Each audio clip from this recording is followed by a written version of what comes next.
Bonjour, je m'appelle Jeanne Michel, j'ai 21 ans. Donc aujourd'hui on organise un petit atelier sur la plateforme Zemus et on a donc choisi un thème particulier,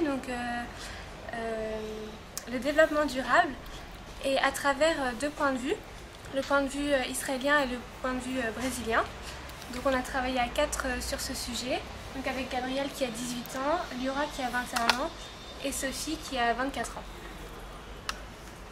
Qui veut commencer? Alors déjà moi j'ai trouvé un article israélien qui parle d'Israël sur la question du développement durable. En fait on voit bien qu'ils essayent de faire des progrès comme tous les pays, mais que c'est assez difficile vu que c'est un pays assez industriel en fait, surtout sur les régions côtières.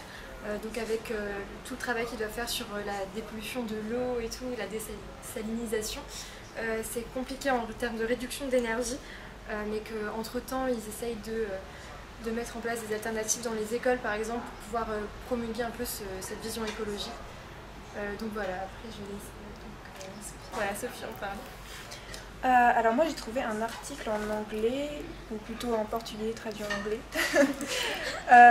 sur en fait la situation au Brésil par rapport à l'Amazonie et surtout la vision qu'ont les pays étrangers de Bolsonaro. Donc j'ai trouvé que, en fait, avant la photo publiée par la NASA, sur le site de la NASA, avec prise de haut, avec tous les points rouges qui montraient en gros les feux en Amazonie, les feux de forêt. En fait, c'est cette photo-là qui a fait basculer les choses, puisque avant, en fait, Bolsonaro était plutôt un politicien qui disait que les feux en Amazonie n'étaient pas si graves que ça et que c'était surtout une tentative pour les groupes environnementaux, pour les ONG, je pense, enfin les associations, d'alerter les gens et de leur faire peur, que c'était plus une manière de leur mettre la pression et de faire passer le gouvernement pour des personnes très cruelles, en quelque sorte. Et donc la NASA a publié cette photo. Et à partir de là, ça a commencé un peu à se propager sur les réseaux sociaux et aussi au plus haut sommet, puisque en fait après il y a eu le G7 et avant le G7 il y avait Emmanuel Macron en France qui a dit que c'était une crise internationale et qu'il fallait agir tout de suite. Et en fait c'est cette photo aussi qui a fait changer un peu la vision des politiques dans le monde entier par rapport à Bolsonaro. Donc il y a eu le pape qui a parlé, Angela Merkel et je crois aussi Bill de Blasio, c'est le maire de New York. Et du coup je l'ai noté. Il a dit qu'en gros depuis le début de son mandat, Bolsonaro c'était un menteur, de manière un peu familière, mais c'était un peu ça, qui mentait la plupart du temps par rapport aux feux de forêt et que c'était une vraie crise et qu'il fallait agir.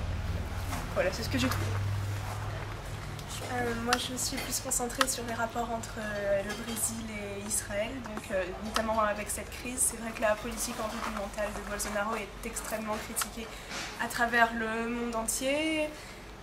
Et c'est vrai qu'au sommet du G7 par exemple, il y a eu quelques frictions entre la France et le Brésil, avec la France qui a menacé de casser l'accord politique et économique et commercial entre l'Union européenne et le Mercosur. Donc en fait là on voit que la crise environnementale, elle se transforme en crise politique et économique, et le monde d'aujourd'hui est basé sur l'économie, je pense. Mais Israël a proposé en fait son aide au Brésil, et le Brésil a remercié chaleureusement Israël pour ça.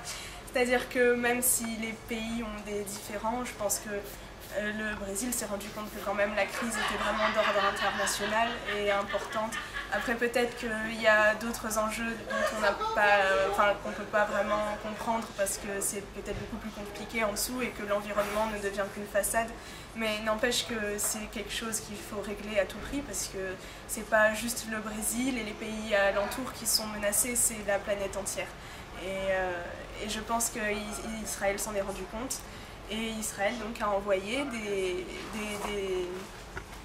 des avions pour arrêter le feu au Brésil. Voilà.